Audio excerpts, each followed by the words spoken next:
The previous video that I uploaded to this channel was part one of a bird's eye view of our curriculum. Now, this is the 9 church epistles of Paul that make up our spiritual curriculum as grace believers today. And I introduced the curriculum by a slide with all these boxes on it, which I will continue to put up in the video itself. And I mentioned that there is no specific sequence to the design and the boxes themselves and the dividing up of the chapters. Some of them work because that's just how the epistle is actually laid out and how it's naturally divided. But I mentioned we don't necessarily have to take the cue from the design or the slide that I'm actually depicting in this video on that. I also, in that introduction, based the boxes upon the verse in the end of Romans 16 verses 25 and 26, where Paul mentions that our doctrine is all to do with his gospel, my gospel, as Paul says, and the revelation of the mysteries that were kept secret since the world began, but now made manifest. And these are the mysteries that are mentioned and revealed in our epistles. But then Paul also mentions and the scriptures of the prophets, which is a very important part, because yes, the epistles of Paul is our doctrine, specifically addressed and written for us and for us to apply and practice today. Whereas the prophetic scriptures for Israel is on hold at the moment. There is no prophecy being fulfilled today. That is going to come. The current program of Israel, the kingdom program, that prophetic program under law, is currently suspended. And there is no scriptural prophecy that is taking place today. But we still need to dig in and learn that is still inspired scripture. And the reason why we also need to know about the prophetic scriptures is that we can compare it to our current doctrine today and gain more insights into our doctrine when we look at it versus the prophetic scriptures. And we also gain more insights into the prophetic scriptures as we understand our doctrine. Because both of these programs is what God is using to restore creation. These things will be made one in the ages to come. So we cannot dismiss any scriptures or anything of the Bible. All of it is material that we need to learn and study. But the key is when it comes to application of our scriptures. That is where our doctrine needs to be done. We don't apply or practice the scriptures of the prophets, barring, of course, if it is cross-dispensational content. In other words, if you read something in the Psalms or in Proverbs, for argument's sake, or anywhere else, and it does not contradict what Paul has mentioned in our doctrine, if it's not under law, for argument's sake, if it's not specific to Israel, all right, these things we can then practice if it does not contradict our doctrines. But we must be careful not to mix things together. All right, now I'm going on a tangent again. This is supposed to be part 2 of this bird's eye view of our curriculum, but I'm going down rabbit holes again. Sorry for that. So anyway, let me come back on point again by just mentioning that this is what we discussed in part 1. The other thing that I also discussed very briefly in part 1 is the fact that our curriculum is progressive in nature. And without going into detail on this as well, if you consider that it is from milk to meat, and this is what we're going to discuss in part 2, and I may even have to make a part 3 of this as well, because when I start talking, there's so much to say, always. But it progresses from milk to meat. It progresses from the outer man to the inner man. It progresses from the visible world or creation to the invisible. That is, of course, where you and I are. We are seated in heavenly places. Paul says we look not at the things that are, but that which is to come. Right? We look heavenward. We are to walk by faith and not by sight. Our curriculum starts in the temporal. If you think in terms of Corinthians and Galatians, who try to live for God in the natural realm or by the natural man. All right, but it's not that. We need to go from the temporal to the eternal. Finally, our curriculum starts in the feelings and the emotions of the natural man and the natural mind, but it progresses us to a life of faith and a life of the Spirit. So that was things that I mentioned in part 1, and it's important to take note of these things. In part 2 now, I'd like to get into a little bit more of a deep dive into the letters or the epistles and identify them as, are they milk or meat? Right? Are they instruction in righteousness? Is it doctrine? Is it reproof? Is it correction? And identify key terms and why Paul wrote the epistle. And there's a few other things I want to mention about it. So I'd like to identify each of the epistles and see how they fit into the curriculum itself. So I guess, without any more to say, let's get started with part 2 of this particular bird's eye view of our curriculum. Before I get into the discussion or analysis, I should say, of each of the letters of Paul, I'd like to start with this particular scripture because it defines 4 key terms that are important to know when we get into each book and analyzing each book. You will all know the scripture, but let's just define the 4 terms that come out. So the scripture is 2 Timothy chapter 3 verse 16, and it reads as follows: all scripture is given by inspiration of God and is profitable for doctrine, for reproof, for correction, and for instruction in righteousness. Let's have a look at these 4 terms and just define them from the English language perspective.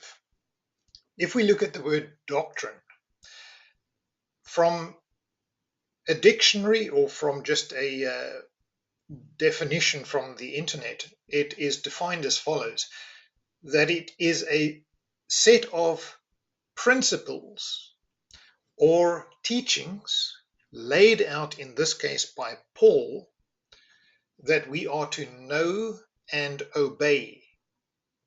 And when I say obey, without getting into too much discussion about this, it is obedience from the influence of the word within us. It's the obedience of the Spirit. It is not us trying to obey the word by our own power, by our own mental assent or abilities. It is obedience by giving over yourself to the influence of the word. Okay, so that is doctrine. The key terms here, it is a set of principles or teachings that specifically, in our case, is given by inspiration through the pen of Paul for our obedience, and application. The word reproof in this case is identifying and expressing disapproval or criticism of a mistake or a fault. So in this regard, if Paul writes an epistle that its main context is reproof, Paul is pointing out and expressing disapproval and criticism for the fact that the believers in this regard have not adhered or understood his principles, the doctrine that he gave. So Paul is criticizing not from a bad point of view, but criticizing from a teaching point of view and from a pastoral point of view, his disapproval with regard to it. It is not necessarily correction. That's the next one we're going to look at. Reproof is basically laying out your disapproval or disappointment in the fact that you failed in understanding and applying the doctrine. So the next one is correction, which naturally follows after reproof. Sometimes you can have reproof and correction in the same letter or epistle. But correction in this regard is after the reproof, you are providing guidance and action, specifying actions to take in order to rectify or improve that mistake or that fault that was made. So correction naturally leads in after reproof and is the guidance or the rectifying, identifying and rectifying the faults or the mistakes that were made. And then the last one is instruction in righteousness. So if we look at just the word instruction, the definition of instruction, it is providing knowledge or information or direction to help someone to learn and grow. It's more for the renewing of the mind. It's more for the growing and the learning and the final goal of the application of that doctrine, of those principles. So that is instruction. In this case, instruction specifically in righteousness. Knowledge, information, direction. All right, that is the instructional part of Paul's epistles. So when we now get into analyzing each individual epistle, which is now going to be the next section, or I should say, let me record this in a new part number 3 altogether, because I'd like to focus entirely now just on it's going to be a fairly long video possibly, because I'd like to take Romans, identify it as if it's milk or meat, identify if it's doctrine or instruction or reproof, all right, or correction. I'd like to extract key words that provide us an understanding of the purpose of that epistle. And I'd like to also read you some key verses in Romans that sort of gives a real top level or high level overview of the purpose of the epistle itself. So, and then I want to go into Corinthians and Galatians and Ephesians and so forth. So let me record the book analysis or the epistle analysis as part 3, which may be a fairly longish video if I try and cover all of them in one go. So I'll cut the video short here, just as the second part of this whole introduction into the bird's eye view of Paul's epistles.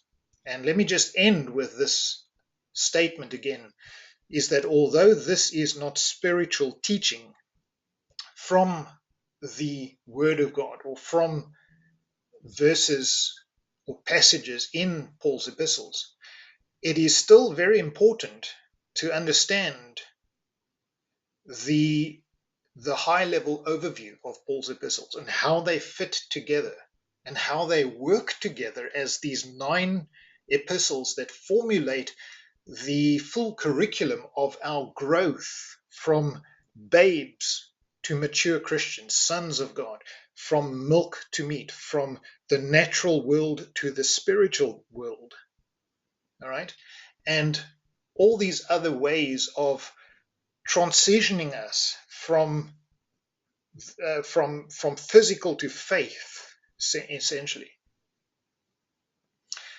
because there's a progression involved. And as you understand the purpose of each epistle, and whether it's correction or reproof or instruction, whether it's milk and meat, all right, and then the general outline of the epistle, certain key verses in the epistles, you will start to understand the relationship between Romans to Corinthians and Galatians, Ephesians to Colossians, the purpose of Thessalonians, which deals almost solely with the rapture or the coming of the Lord. Well, not solely. There's a lot of other things in Thessalonians, also to do with suffering, right, for righteousness. Philippians, and so forth and so on. You'll get the full relationship of how these epistles formulate the curriculum, and why it is then so important that we have to cover in full Romans as the foundation before we start to study Ephesians or Philippians or Colossians. Because jumping in prematurely into those more meatier concepts and spiritual concepts without understanding and being settled in the foundation is going to cause you to misinterpret Scripture or skew Scripture or skew the principles. Just like any curriculum, you need to learn, because anything further up the curriculum is based on the concepts and the principles you've learned in the beginning. All right. So remember, we're dealing with studying the curriculum. You can read any part of Scripture that you want. All right. You can read Genesis to Revelation in whatever order you want. But if we are going to look at the curriculum of Paul, these 9 church epistles from Romans to Thessalonians, and understand it as a curriculum that grows us up and transforms us, right, from a new Christian to a son of God, with Christ formed within us, then we need to respect the order and the content and the principles that build upon each other, because Paul clearly says that he's laid a foundation and then he builds upon that with higher, more intricate spiritual based principles. Okay, let me stop right there, and I will see you in the third part, which may be a longish video, but it's going to lay out the full curriculum with all 9 epistles and the details and information that you can then start to compare and get a fuller understanding of the purpose and the layout of it all. All right, I'll see you in the next one. Thank you.